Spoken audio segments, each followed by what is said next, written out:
Hello, and you're very welcome to the Turn End podcast. It's season 2, episode 17, and it's a battle back against the Bows. It's exactly what this team needed after a disappointment previously at the Bowl.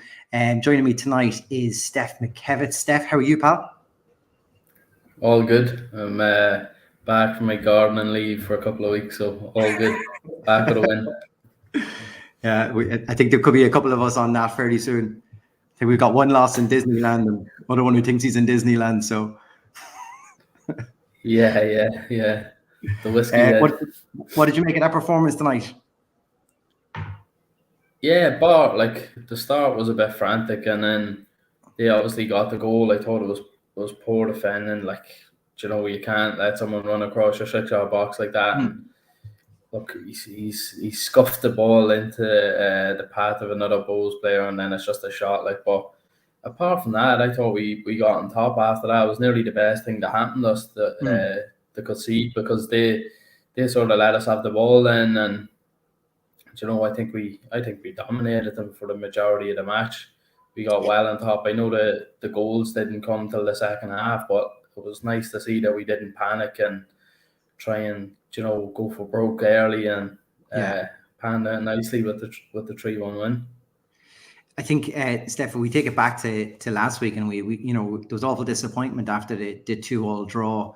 To go behind then today, do you think that showed a lot of character from this team, that whatever happened last week, they dug in, got the victory tonight, and it shows good character in the team, especially when you consider it was 4 changes tonight? Yeah, look, I think it definitely shows character. I think we stayed calm as well. We didn't, like I said, we didn't panic when we went behind. I think the fact that it was an Oriole was massive as well. If that had been up in Dalymount, it might have been a lot different story. It'd be a tougher task, going away from home. And I think our own home form's been incredible. So I suppose the crowd gets behind the team, and look, I wasn't up at the match. I was watching on the TV, but the crowd seemed to be getting behind them. They didn't get too worried when they went behind, but it like you said, it took a bit of character to could have easily been drawn back into what happened last week, and could have spiraled out of control. But they got on top straight away, and look, I think there was a few dominant performances in the middle. I think Greg Sloggett was everywhere tonight. Some of the interceptions he made, just so clever, nicking the ball away and getting around the right side of their midfielders, especially the talent they have in there with Dawson Devoy and the dangerous players up top. So stuff like that just turns the tide. If you're getting an attack on you, and next all you can turn it into an attack of your own, it just lifts your own teammates around you, and then lifts the crowd as well. Yeah, we have a couple of suggestions come in already for our Man of the Match competition. And it's just a perfect opportunity to segue into, just to remind everybody that we do have our Man of the Match competition tonight. So it's a 15-inch Tony's Pizza from Tony's Pizzeria up for grabs. I think in the ground, they gave it to Pat Hubin tonight. Quick chat with you before we started here tonight. I don't think we may not be in agreement with the decision made in Oriole Park, but I think it's fair to say there could be a couple of candidates up for that. I suppose just to go through the game, then Steph, you kind of touched on it already. The first goal for Bows, it's it looks like it's a well-worked corner, but really it shouldn't travel that far across your own box, should it? We had plenty of opportunities to get somebody in front of that and get it out. Yeah, sometimes you'll see, players rushing in towards the 6-yard box, and you'll see one drilled to the 18-yard box or somebody standing there. But you don't usually see them rolled into to where the 6-yard box is for someone to. Yeah, he wasn't on the 6-yard box when he hit it. Yeah. But it was close enough. It shouldn't be making its way in there. And usually there'll be someone on the front post to sort of cut that area to just cut it out. And look, I don't know if we switched off or whatever, but for them to win the first ball and then win the second ball as well, you'd have to. I'm sure Stevie's going to be looking at that and asking a few questions. What happened? But look, it was early in the game, maybe weren't switched on, but against other sides like up in the Brandywell, you're not going to be able to afford to give Derry a 1-0 lead up there. So we're going to have to be really on top of it. I think like before, like Stephen Kenny's sides would have prided themselves on scoring goals from set pieces and not conceding from set pieces as well. So look, it's a newish side, and Sam Bones come into the centre of the defence. I thought he done really well in there as well, and he looked to be a good partnership with Conley straight away. But little things like that probably don't help you when it's early in the game. Like, you know, you should be set up and they'd be given the instructions before the match, but maybe they just caught us cold in that one. Yeah. Just joining us really quickly there is our guest for tonight. So you're very welcome to the podcast, James. This is like a podcast crossover for Dundalk Football Club, isn't it? Yeah, it's nice to be on with different lads for a time. Maybe you'll talk more sense than Craig. I don't know, but well, I don't know. We tend to ramble here. James, like we're literally just started to talk about the game there, and Steph was just talking about the goal that Bowes had. We conceded tonight. It travelled a long distance across the box from the corner. Like it wasn't that well worked of a move or anything. You'd say, oh, we got done by something. It just seemed to miss a lot of people and go right the way through. How did you see it? Yeah, it was obviously something Bowes had sort of worked on in training, but they made a hash of it and got a bit lucky for me. That I think it was Coote took the corner, Levingston made the run, and I think the idea was that he would shoot, and he kind of just scuffed it, and luckily for them, it landed to Kelly, and he finished it. You know, which is you'd be a bit disappointed with it, but you know, by and large, they didn't overly threaten other than that. I don't think it wasn't like Nathan Shepherd. He made maybe one good save down to his right from Burt, I think it was, but like by and large I think we were mainly in control of possession, and to be fair, I think if any goalkeeper was doing the big saves, it was Talbot. Steph, it's something that you mentioned a couple of weeks back, the relationship that Shepherd and Connolly had started to get together, and obviously that was missing for the UCD match. There was a moment in the first half was very evident where a ball came out and maybe Shepherd could have took a step back into his box and just collected it, and he kicked it, but Connolly was straight on to him in his ear. You can really see that partnership is there, and when he was missing against UCD, it was probably more evident that maybe Shepherd just didn't look as confident, but as the game went on today, you could see that confidence come back into him again. Yeah, absolutely. You sort of build up partnerships and relationships with players on the pitch, and you sort of instinctively know what they're going to do. And Connolly's a wealth of experience back there, even when you're up at the games and you're just listening to him, and little actions like lifting the defenders up when they do something good, and just letting them know, you know, if they made a mistake, they don't really need to know about it, but he's just keeping them on their toes, constantly concentrating. And, you know, they probably missed that massively last week in UCD, going away from home. And, like, look, Shepherd trusts him there as well. Like, there's probably a good trust between the two. And if he makes a decision, you know, if he gets a shout or whatever, I'm sure he'll, like, back it to the last. So, you know what, it came back tonight, and look, I think we were very solid. Bone came in there as well, done really well. Some of the play out from the back, like that's Bone can probably give you that over like Boyle, I suppose.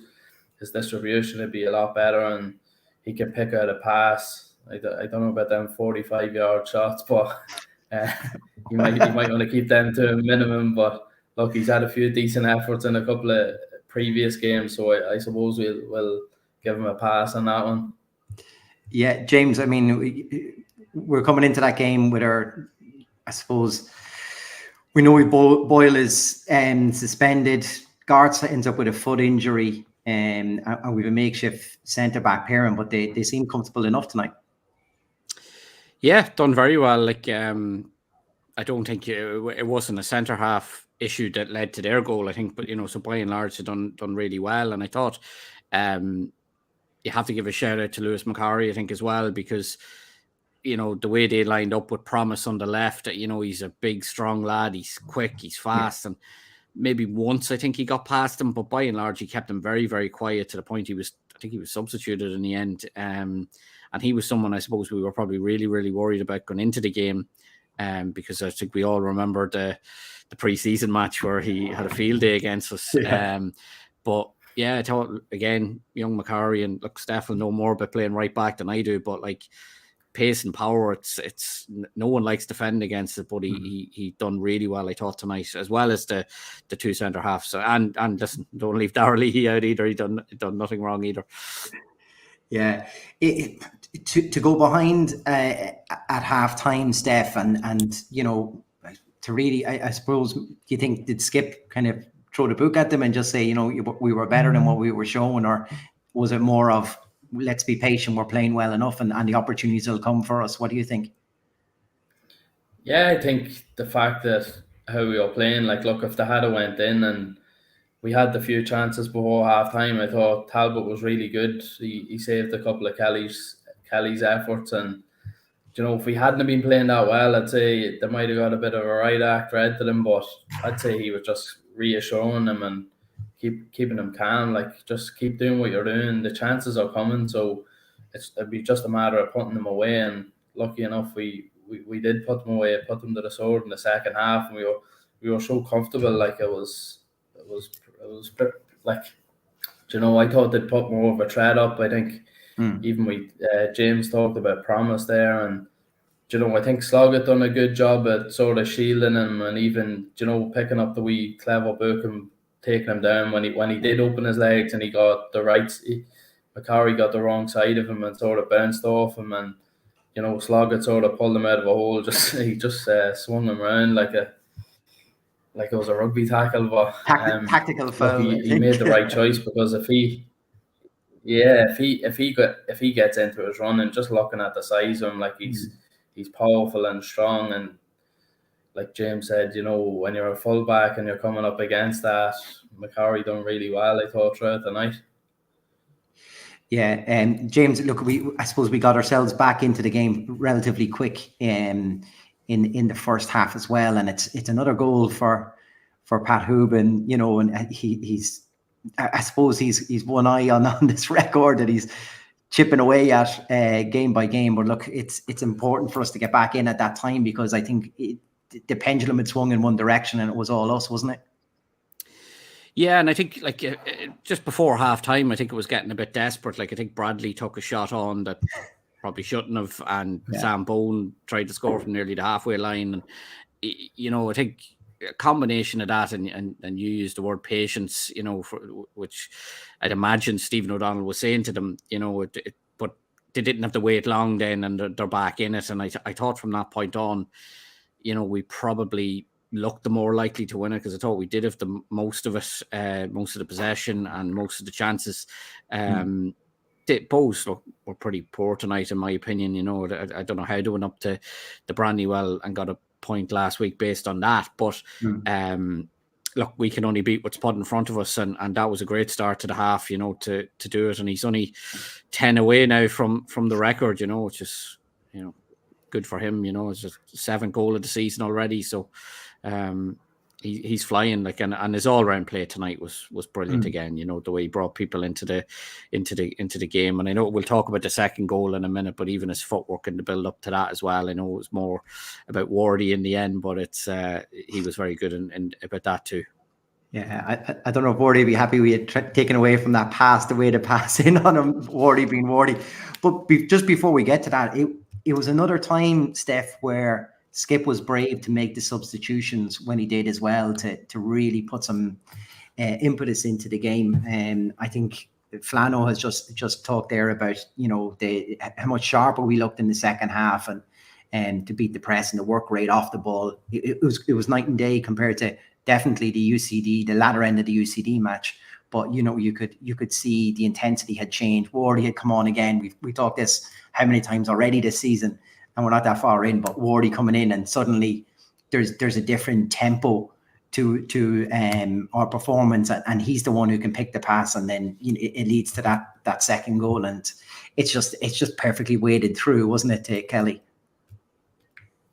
Yeah, look, I think he was probably itching to get on when he seen the way the game was panning out. He's an intelligent player, like, and he would have been looking to see, like, he knows Bowes inside out already anyway, but he would have been looking to pick up what positions I can get in. I'll get the ball here and I'll be able to find runs. And I thought it sort of freed up Benson a wee bit as well to get more forward and them supporting runs, but.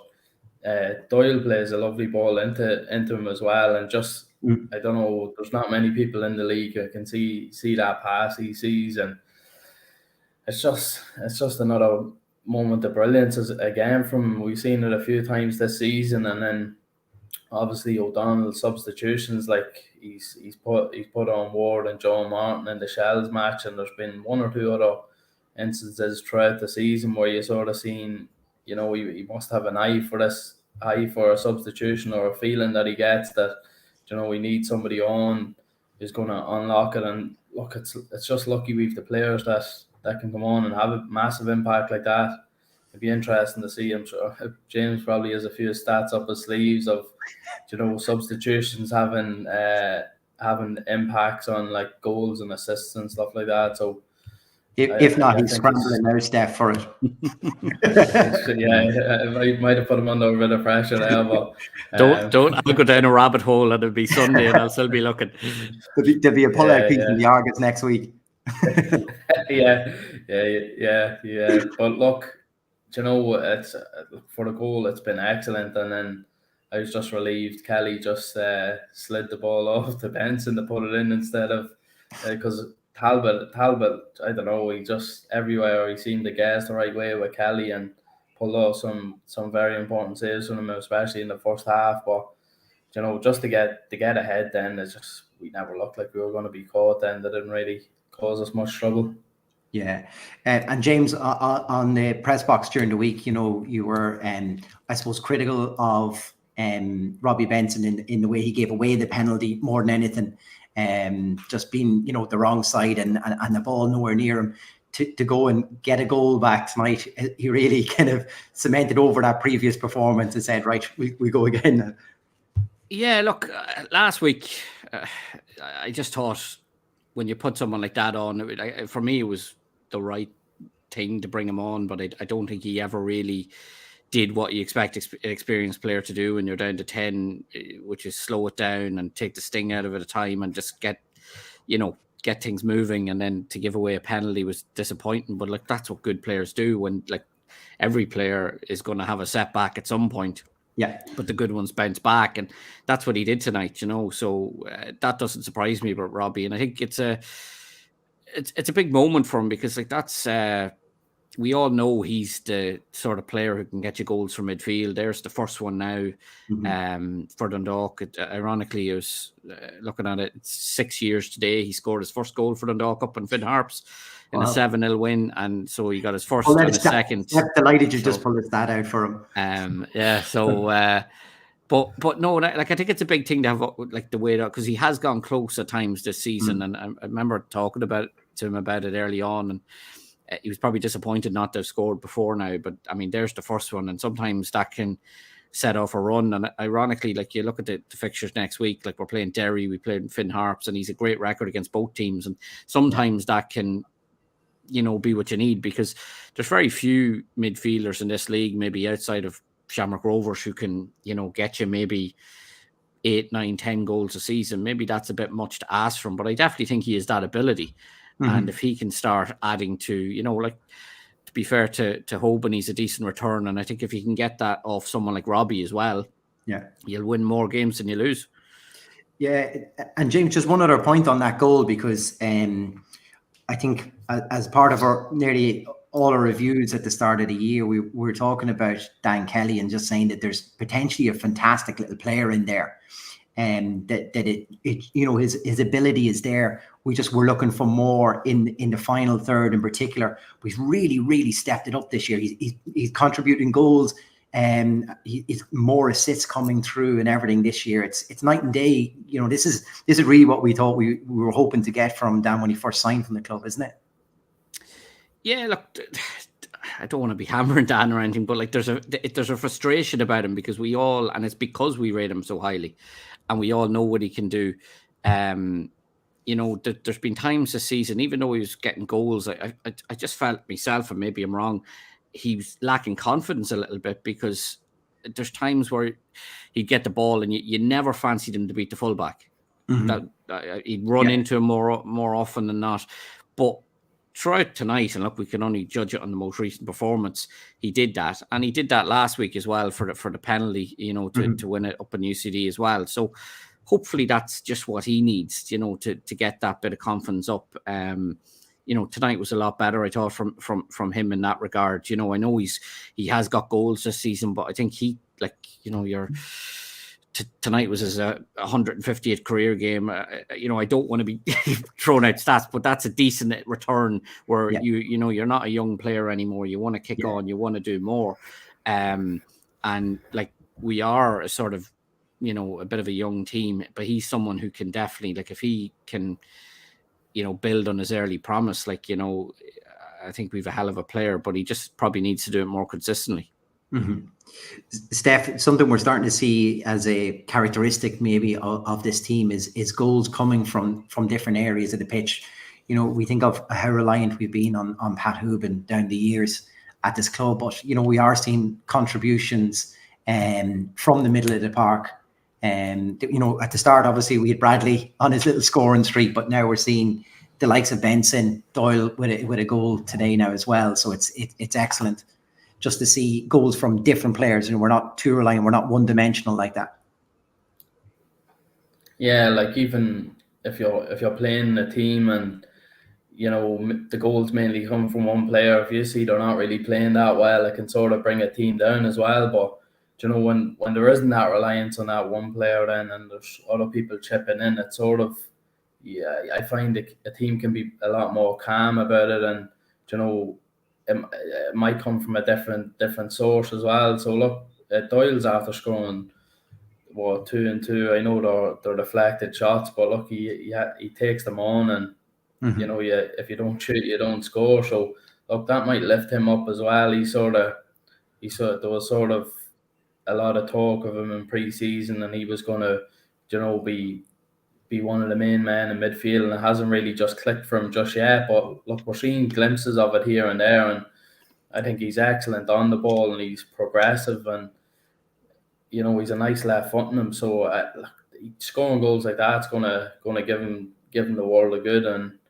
And I think James mentioned about Daniel Kelly being frustrating, and he gets in these great positions at times, and that's probably where his decision making probably lets him down a little bit, or his first touch is a wee bit sloppy, takes his eye off the ball or something. I'm not too sure, but he is exciting, and he is promising, and he's adding those goals and assists to his game now. So if he can get a bit more consistency, and like his confidence will just keep growing, and hopefully we'll see him going up another few levels as well. Yeah, and James, we originally, when we think of Daniel Kelly, we think of right wing for him, as that's where he came in. Bradley seems to maybe is he struggling just to get back to his early pace setting that he had when he first came into this team, or is it just maybe a leveling out of the league? Maybe that people have just got wise to him. He once or twice there tonight he cut inside and was unlucky. Maybe not to have hit the target with 1 or 2, but is it a confidence thing, or is it just maybe teams have just got wise to him and he need to come a different direction maybe?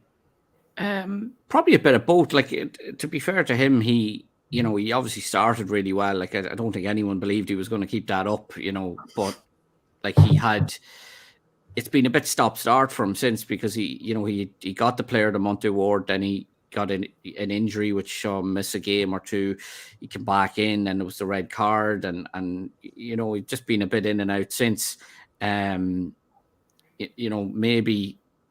I think it's probably frustrating for him. He's still a very young player, and I think there was a few shots tonight which kind of looked to me like it was a bit of frustration as much as anything.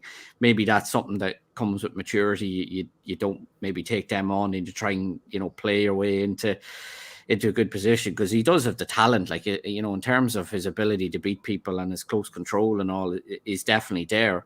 But yeah, look, hopefully that'll come for him as well, you know. But you know, it's nice to, if we get options now, like chatting to John Martin after the game, he's been struggling with a knee injury, but he feels he's slowly getting there.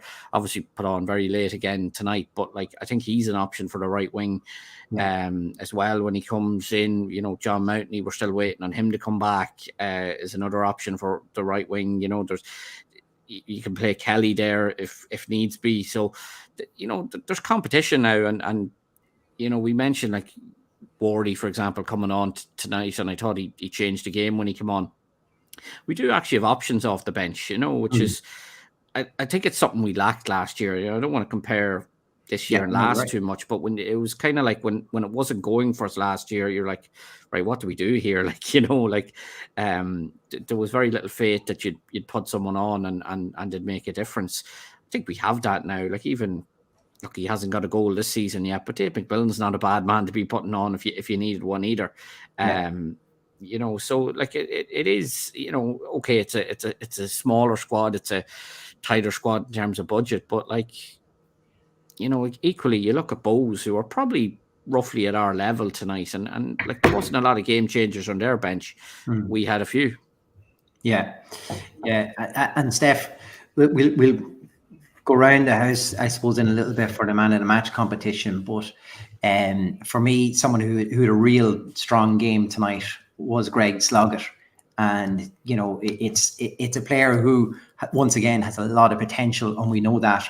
And tonight was definitely one of those games that he really stepped up. As I said, kind of just after the first goal, he put in a mammoth of a tackle, and it kind of raised the crowd up a little bit, and you could see it probably increased the tempo then across the team, because they were like, right, well, if he's going for this, let's all get behind him. And sometimes it just takes a tackle or something like that, doesn't it, just to kickstart a performance?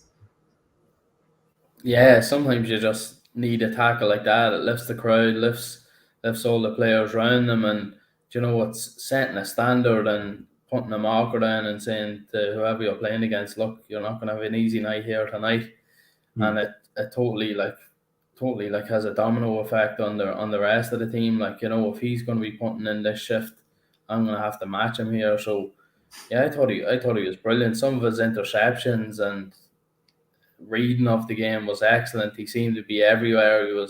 He was covering fullbacks when they went forward, and look, I thought he was a bit of a standout for me tonight. It's one of the best games I've seen him play in a long time, and I think he's made that position his own now. He's nearly the first person down the sheet for midfield, and he's one of our important players now for me anyway. And just hopefully he can continue it on. I think he's only going to get stronger, and the more he grows into it, I think, not to be drawing comparisons with Chris Shields, but it took Chris Shields a little while to get up and running in the position and make it his own. Like, I don't think he held down a starting position regularly when Stephen Kenny was there, and then look what he's went on to. But I'm not saying Sloggett might go the same route, but you know, we need to give these players time, and he does have the quality, so hopefully he just keeps on the upward curve now.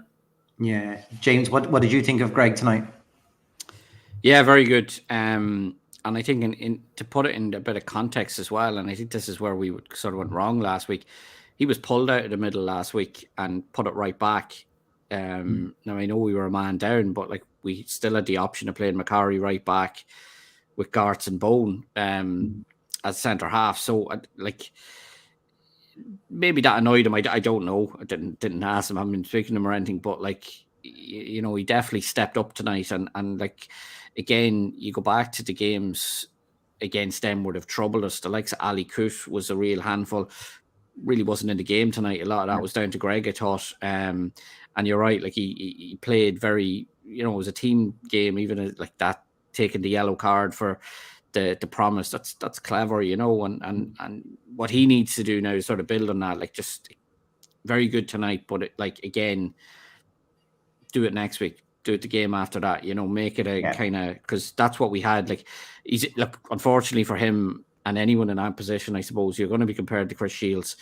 Shieldsy more often than not did it week in, week out, and that's what you need to do. Like, that's the levels, and but if he keeps performing like that, he's as good as anything in the league in that position.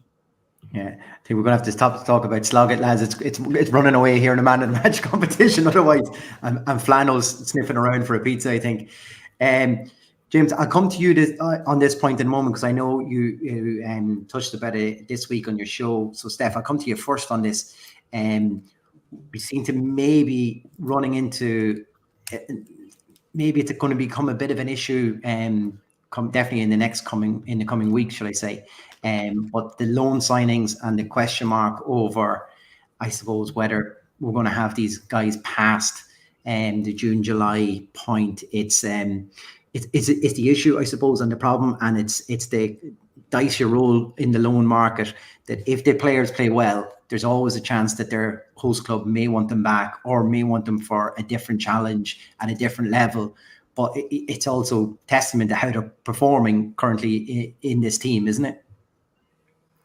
Yeah, I think it's no surprise that Connolly and McCarry, there was talk of them during the week that they were possibly going back this week and crazy stuff like that. And I think Connolly, it'd be a massive miss in particular. I think it was evident last week against UCD.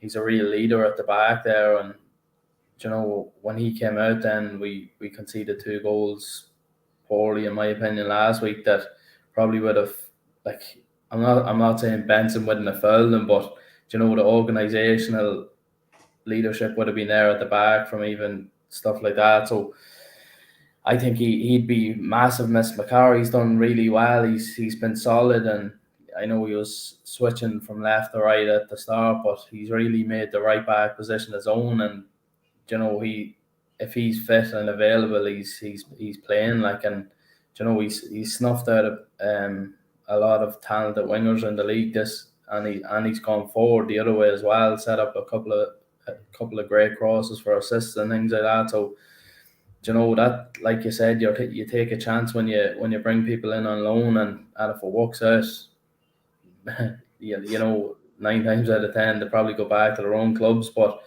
I think Connolly might be in a different situation. I think he's probably looking to come home, I've heard, and I think Chris Shields might be on the phone to him to try and get him up the road to Belfast. But hopefully we can get something sorted and keep him here. If we can get McCarry to stay as well. So the more continuity we have in the team and keep everyone together, we're just starting to gel a little bit, and it'd be just a shame to take 2 or 3 of them out and try and integrate more players into the squad, because, like James said before, it is a small squad, but they've probably knitted better together because of that, and a lot of the players getting game time. And you sort of, when you're in a small squad like that, everyone sort of does get together. So up to take 2 or 3 of them out, maybe a couple of leaders out of that squad as well, you'd rather not do it. You'd rather just keep the players we have and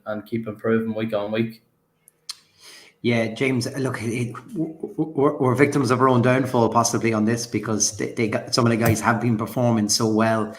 What's your understanding on where a lot of these signings lie? I know you've touched on bits and pieces already this week. Yeah, look, I think unfortunately they're all up in the air at this moment in time. Like, where do you want me to start? McCarry, from what I'm hearing there, like just from chatting to people close to Stoke, that they are looking at a return. I think last week's article in the Stoke Sentinel was obviously a bit premature or whatever, but I think they're looking, from what, I haven't watched a lot of Stoke, I think right back is a problem position for them now. They've this young kid coming along who is on their books, who's the grandson of a club legend and all that, and whether he's ready to go in straight away, I don't think they believe that, but I think they might want to take him back to see him at another club within England, and maybe he can judge better. It's like if I turned on Slovakian football tomorrow, I don't know what the caliber's like, but if I see you defending well against I think I used the example Michael Duffy during the week. Well, I have a fair idea of how well you're doing or not. Yeah. And I think that's where they're at with him. That, look, nothing's cut and dry on that, but I mean, that's what they're thinking. I think they're probably impressed by where he's at. He's been, if you look at most of his underage football for them, has largely been centre half, and he'd probably be viewed small for that position. Mm-hmm. So when you look at how well he's done at right back, maybe that changes their stance on him, and I think it has. You go then to Conley. He does actually have another year left at Dundee, but for family reasons, I think he wants to be here, and I think there may be an option there for him to, sign permanently for a club. But and you can't blame any player, I suppose. Yeah. You want the best deal, so given where he lives in Clonus, the North's an obvious option, and realistically, he's not going to, with all due respect to him, a Warren Point or a Newry City or someone. It's going to be one of the top clubs, and in that regard, he could be playing European football in a couple of months' time, which is an obvious attraction as well, because as good as a career as he's had, and he's been at Bolton when they're in the Premier League and stuff like that, I don't think he's ever played in Europe, so that has to be an attraction. You go right through the likes of Bradley, again, Hibs have an option to recall him in the summer. Whether to do or not, that's all up in the air, because as it stands, they don't have a manager. So depending on who that is, they may want to look at him. They may, they may want him back to do similar to Macari, maybe see him in Scotland or something. Depending on who it is, he might want to go back. And then Williams has returned to. He was the one probably you would have banked most on being here for the season. But again, Swansea have a recall option. I don't think it's something they would have taken, but he's injured. I think Stephen O'Donnell said a few weeks ago it was quite a serious injury. Okay. We don't really know the extent of it, but the very fact that he's gone back there at a time when I know, look, clubs like that never stop, but as a club, they're winding down at the moment. They're probably first team are all on holidays and stuff like that. I don't know if that bodes well for the future. So look, that one's probably a bit speculative, but without knowing the full extent of it. But if you were a betting man, would you see all four being here come the 1st of July? I'd love to say yes, but I wouldn't take that bet. Yeah, Steph, do you think is this also maybe kind of rolling in on this is the timings of our league? James has mentioned that perhaps some of the host clubs may want to have these players back to include them as part of pre-season, or to loan them back into the market at the same time so they can see where that level is. And unfortunately, that's going to just hit us right in the middle of our season here. Yeah, it's just the way the season is, I suppose, and we've no control over it. But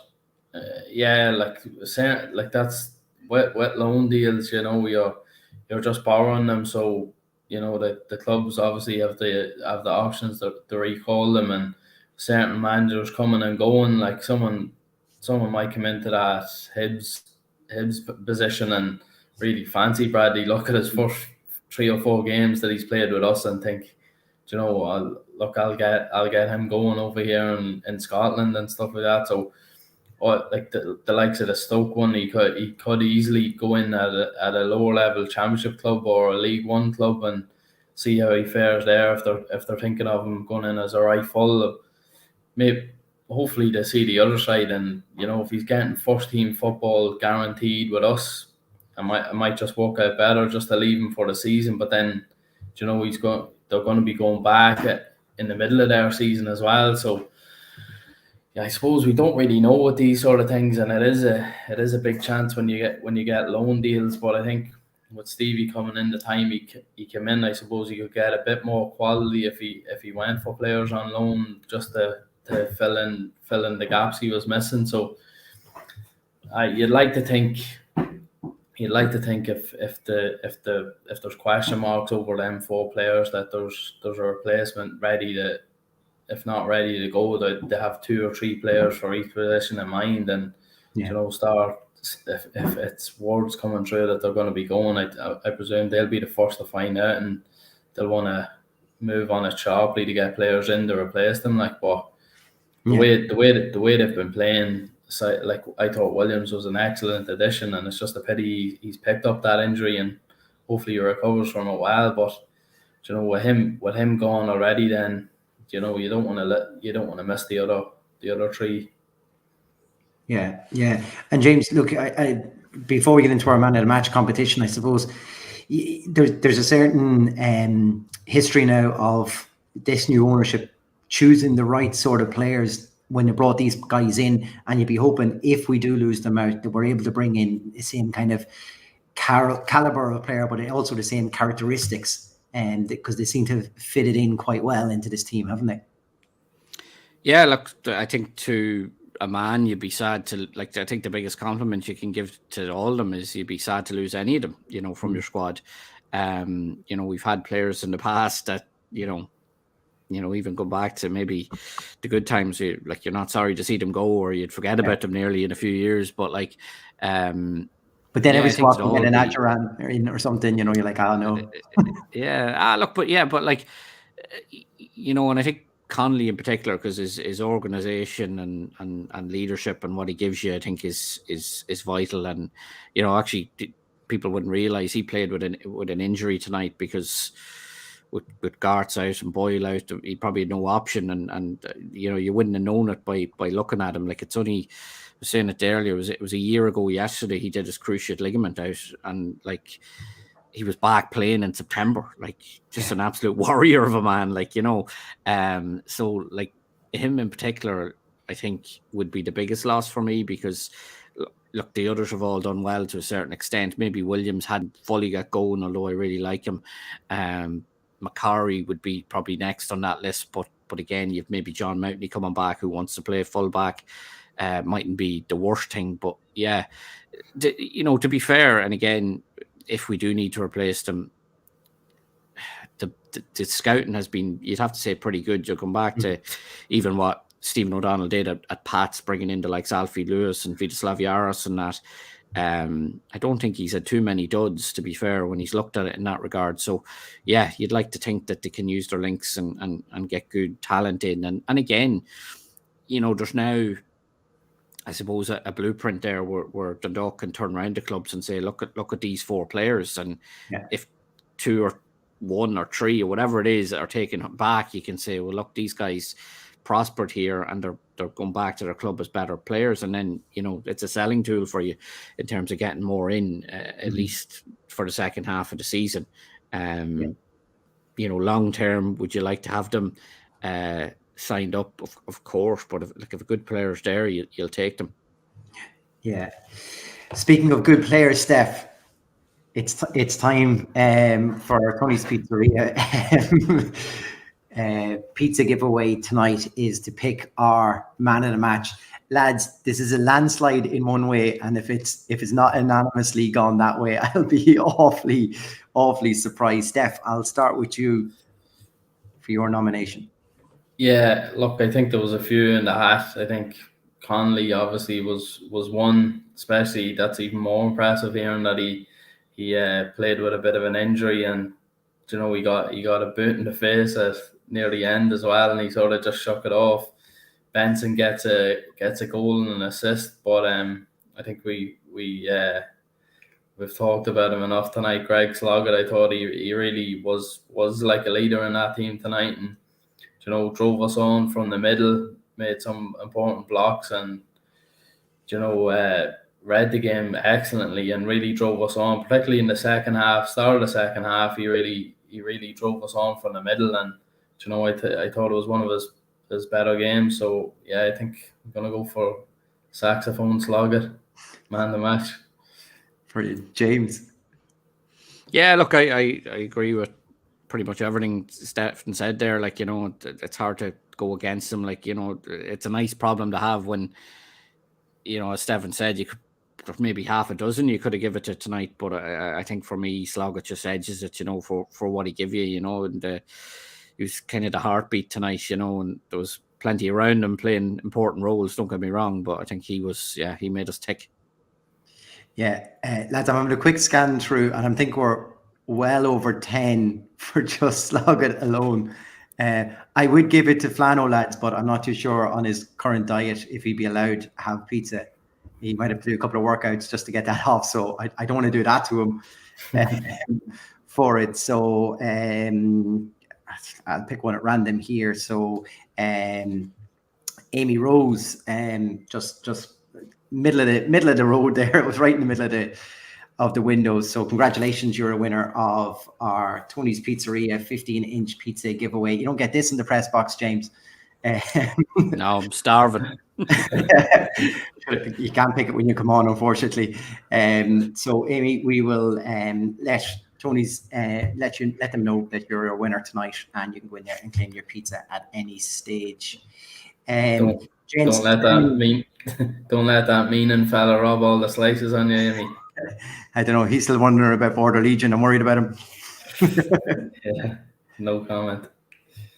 Exactly. So, well, look, it looks like Amy's gone down well on that one now. So, fair play to you. And I think we were right with Flano. His body's a temple, and it will reject the pizza, I think is what I'm taking from that.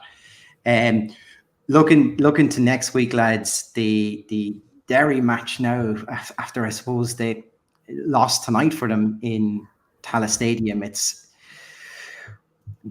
If it were coming straight off the back, Steph, of the UCD match, you'd be really, really worried about this. You'd be thinking now we've something to build on, but then we're also away from home, and our away and our home form is just night and day, isn't it? Yeah. Look, it's going to be themselves and Rovers are the two best squads in the league by a little bit, I think, in my opinion. It's going to be very tough going up there, but look, we've drawn 2-2 with them at home, and it might be just the right time to get them at the minute. They're going through a bit of a sticky patch. I know people are sort of saying, oh, they're unlucky and little things like that, but look, I don't know. I think it might be just the right time to get them for me, and I'm hoping, like I think James mentioned, that Benson has a good record against Derry, so look, hopefully he can pop up with his second goal since his comeback, and we can get a result in there. Yeah, James, can you even put your finger on what's happening here? I mean, you threw out some scary stats with our away form currently in the league.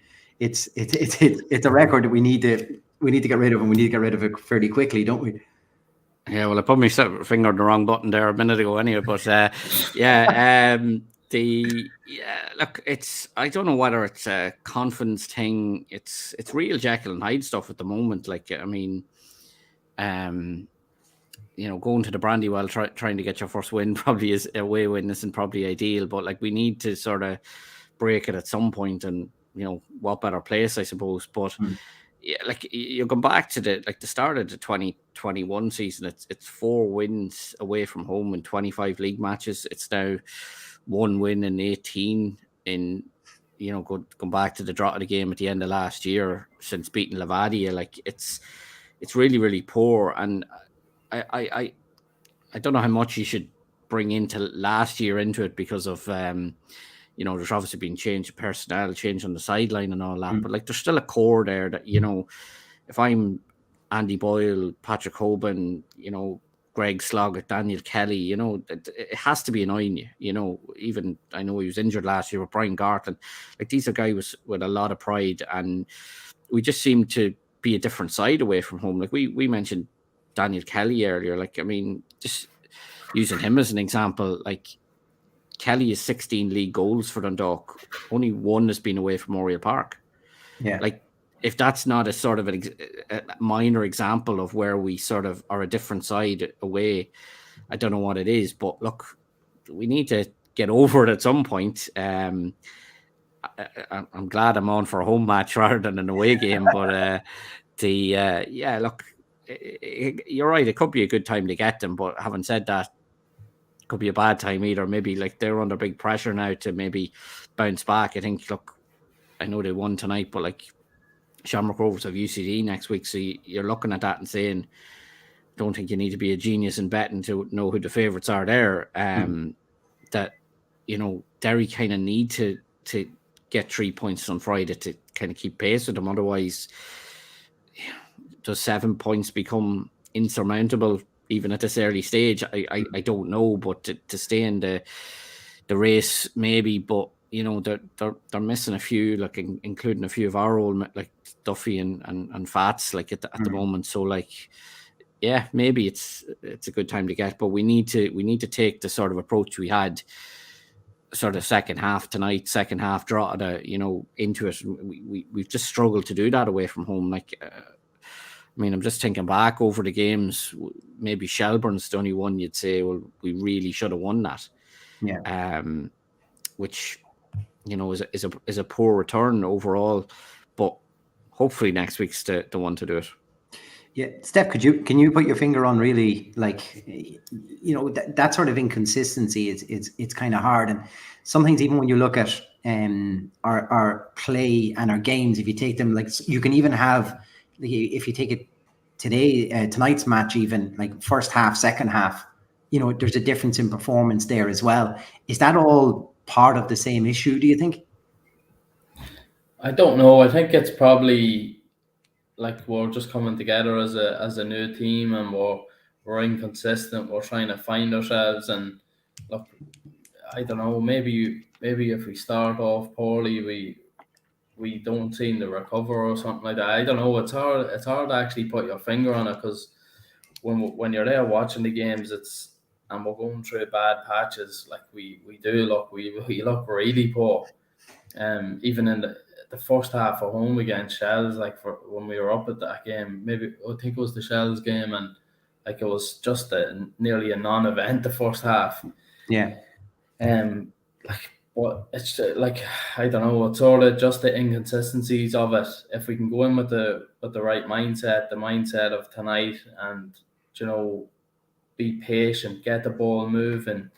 It's going to be difficult up there. They have a lot of good ball players as well, and they're solid all round. And look, we know a lot of them from the last couple of seasons. But look, I think we have to go into it with a wee bit of a confidence from tonight and try and build on it. And there's no better time to try and get a win. Surely the incentive of going maybe 4 points behind them if we beat them and still have a game in hand. I know you're sort of looking a wee bit, getting a bit ahead of yourself there, but look, that's the carrot that should be dangled in front of them. Look, if you can beat Derry away, that'll be in the back of their mind as well. Derry, look, they'll be looking over their shoulder instead of looking ahead to Rovers.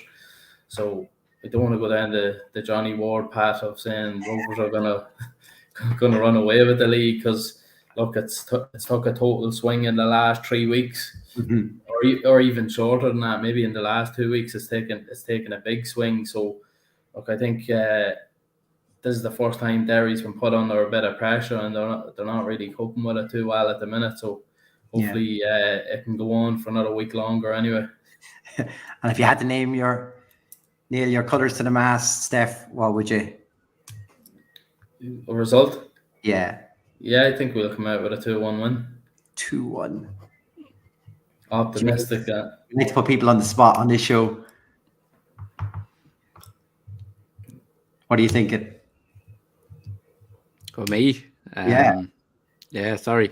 I take a point. I think the point's a good one, and that it obviously doesn't solve it, but I suppose you have to take into account maybe there's 2 away matches next week with Finn Harps on the Monday as well. I think if you come out of them 2 with 4 points, I think you have to be broadly happy. It's probably the bigger one because it's the one you're maybe expected to win. It'll keep you ticking along. I think what we need to do is, like, if you look at we've been slow to starting games. Like, we've scored 23 goals now. It's just 7 have come in the first half of matches. In the first half hour, we've only 2 goals in the first half hour of games.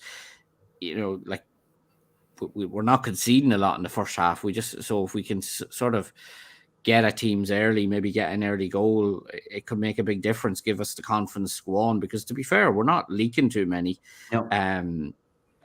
So I think it is a bit of confidence, and maybe they just do need that big result away from home to say, right, we can do this. And maybe if you go to the Brandywell and you win, maybe that's all you need, because you can, you have a great chance to follow it up literally 3 days later against Finn Harps, and it'll be a great weekend, but hopefully it'll come. But I'll sit on the fence and say a draw, score draw. Score draw. Is that a 1-1, 2-1? I won. I like. We'll go 2-2. There's loads. There's actually the history of 2-2 draws with us and Derry. I'm sure we're due another one. A repetition of the game in Oriel. I kind of agree with a lot of both of your points there as well. But I think a draw up there would do a lot for confidence as well. It's a credible draw rather than how we felt it kind of coming out from the bowl possibly last week. But I've gone for 1-1 on this. By the way, James, we're never right on these, so don't worry about that for as well. That's why there's no pizza giveaway for that one. Just as a bit of housekeeping, I will just bring up the table for tonight as it stands. Hang on a second. Should come up. Oh no, it doesn't want to. I might have to just read this one, lads. So after the win tonight, Shamrock Rovers stay top on 36 points. Derry behind after that loss in Tallaght tonight on 32 points. Dundalk then move into third position on 25 points, a point ahead of Pats on 24. Then a gap of 4 points back to Sligo in fifth place on 20 points. A point behind that then Bows on 19, 18 Shelbourne, and then a gap of 5 points back then to Drogheda, Finn Harps and UCD getting there. They got a win tonight, did they? Did they hold out for that 1-0 victory over Harps? Win, yeah. Brilliant. Yeah, Kerrigan header. Good to see. James, I suppose we're starting to see maybe a bit of a pattern forming with regards to the league. Is this kind of what you would have maybe hoped that we'd be in the mix of, and you were expecting the top two where they are and possibly the three down the bottom battling where they are? Is that what you kind of would have seen? Yeah, like I think we all kind of knew that Derry and Rovers would probably be ahead of the rest, and then I don't think it's a surprise who's the bottom three at the moment, with all due respect to them. That's just where they're at. Shelbourne are, they're actually only a point behind Bows now, but like I think we always kind of thought it would be ourselves, Pats, Sligo, and Bows in whatever order, kind of vying for third, fourth, fifth, and sixth, and so it is, and like I suppose we're top of that sort of mini league at the moment, which is where we want to be. We're probably. I think we're maybe a bit ahead of where we maybe expected to be at this stage. I do think we'll get better if the season goes on. Obviously, there's concerns over if you lose the players we mentioned earlier. But the one sort of frustration is that we've definitely left points behind us. I know maybe every team will say that, but I just think back to last year and as mad a year as it is. Like I remember a game up in Derry. I think it was Jim Magilton's first game in charge, and it was an BB mistake that we battered them that night, but we were only 1-0 up, and we gifted them a point that night, and that game alone cost us Europe, because the swing would have been, and then again if you do your business against Longford, which we didn't last year, again you're in Europe. So like there's fine margins, and I just when people like myself, and I'm sure you guys as well, when you're critical, it's not to be critical for critical sake, but like it literally could come down to, do you hold out last week in UCD or not, and that's why, as great as our home form has been, and long may that continue, we need to start picking up more points on the road. And like, I'm not saying anything the guys don't know, but yeah, I think we could be overall happy with where we're at, though. Yeah, Steph, and I presume you're thinking the same. It's just nice to be in that mix. When we talked about where we might lie come the business end of the season, we were just hoping to be in the mix, and right now we seem to be banging exactly where we want. And we kind of talked about this a couple of weeks ago, that we're in that position, a strange one probably for us, but a lot of these teams in and around us, they all now have to worry about European football coming up, and they're, we're talking about this weekend coming is a double weekend for us, but they're going to find those coming thick and fast fairly quickly. Yeah, look, I don't know, maybe I'm always a bit more optimistic than the rest of you, but I was sort of saying, look, I think we were talking about how we'd finish up the season. I was sort of saying, I thought we'd finish up third, just looking at, like, Bows had lost quite a few quality players, and like they do most seasons, but I thought Pats were definitely weaker than they were last season, and Sligo just so, I just don't know. I don't know what it is with them. They haven't really, from the time they won the league, they sort of are always there or thereabouts. But I always see them as sort of a weaker sort of side when they come up against it. So just weighing up that and just saying, with Stevie coming in, some of the players that came in as well with him, and I think we have done well, and look, if we can start picking up our away form, I think we'll definitely be strong favourites for that third position. Yeah. Absolutely. Yeah, look, and it'd be quite a feat, James, as well, because, like you say, we've had to do a bit of a rebuild in getting here, but we hope that we'd have the quality enough to have an outside chance and possibly be in there in the mix for a European spot come the end, and that's all you can ask it right now, is just to be in the mix for a lot of that. Am I right? Yeah, as I say, we're like, positionally wise, we're probably exactly where we want to be. Like, I think if you ask any Dundalk fan, would you accept the league being over right now tonight? Yeah, because we're third, we're in Europe. Happy days. Yeah.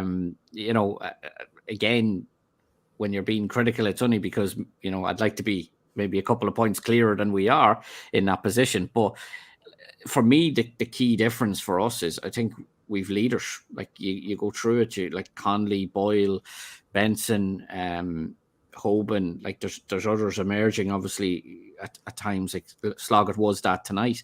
And I look at the other teams. I look at Bows, who lost the likes of Buckley, and Stefan mentioned other players leaving. Like, you go to even Pats, losing someone like Lee Desmond, losing Benson.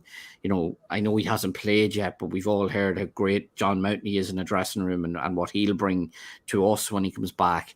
And I just don't see that with the others at times. And that's why, like, I was just chatting to a couple of the Dublin journalists tonight, and they were saying, like, they're nearly laughing about at this stage every time they see Bowes as a different captain. And that doesn't bode well, So, and it's kind of like that with Sligo as well. I just think they lack, when Sligo show up, I think they're, would it shock you if they beat Derry or beat Rovers or someone? But they're liable, and it's a bit attitude and that, and I think ours is spot on. I think by and large, obviously there's always room for improvement, but I think that's the key difference for us so far in that sort of mini league we're in. Yeah. Well, look, on a night, I think, where we were hoping to extend the gap back to Bows and make it maybe a two-horse race behind the top two. That's exactly where we put ourselves right into the mix. James, I want to thank you so much for popping on tonight. We'll stick up that prediction on our Twitter, and we'll watch you get hammered during the week for everyone having a go. But look, it happens to us too, so don't worry about it. But thanks so much, James, for popping on, and wish you continued success on the podcast, on your podcast, should I say, on the press box for yourself and Craig. I meant to call him James, for we got all muddled up on that one. But so thanks for that, James. Steph, after me messing everything up there, I'll definitely let you end the show tonight. You might as well bring in all our sponsors, by the way, as well. No, look, you can look after the sponsors. Tony's Pizzeria, Player Vet, and then Dundalk Village. Yeah, there we go. And it's just a good night from me, Phil, and Grant.